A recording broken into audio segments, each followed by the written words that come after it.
The government, through the Ministry of Education, is committed to the implementation of the free primary education and free day secondary education programs. This commitment is demonstrated by the substantial resources already disbursed to schools for both programs, which currently stand at 173 billion shillings. Out of this, shillings 99 billion has been disbursed for free day secondary since 2008 to date, whereas 73 billion is the amount that has been disbursed to free primary education from 2003. In each academic year, the government has committed itself to releasing the funds at the following ratios of 50% in term 1, 30% in term 2, and remaining 20% in term 3.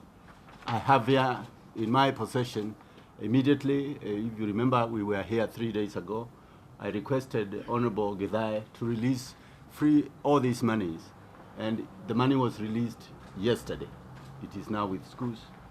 He wrote to me yesterday, I got the letter yesterday, in which he says, I am glad to inform you that today, 24th September, a total of shillings 6.3 billion was released to your ministry for free day secondary education, Kenya National Examination Council, and other purposes.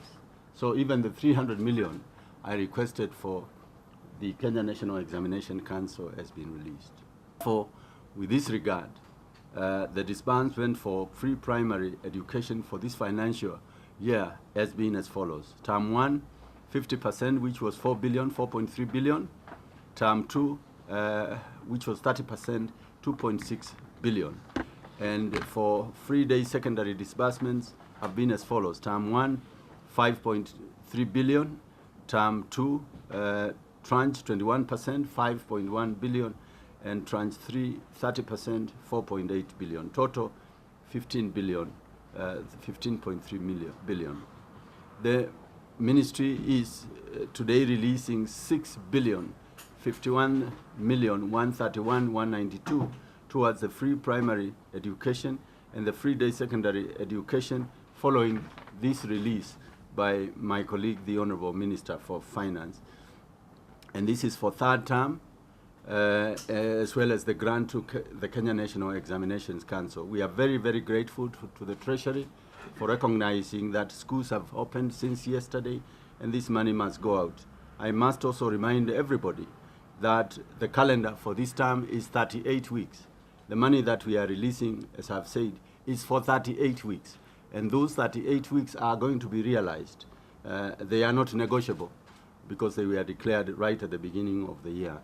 And our students must remain in school for 38 weeks. There's no political will to amend that law. Even now it is causing enormous friction out there in the House because it also includes the gender parity bill. We ended up waiting for the courts, and the courts decided that Parliament's term expires on 14th of January, and elections be held 60 days from that date, hence 4th of March. Now, as a Minister for Education, as I've said before, I can only use the tools that you have given me. It is true polling stations will be primarily in schools and churches.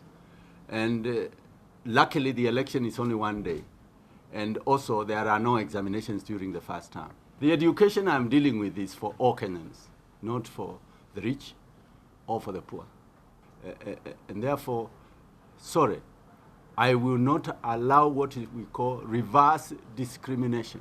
Reverse discrimination is where you have behaved well, you have followed the law, but you are now punishing somebody else for wrongs committed by others.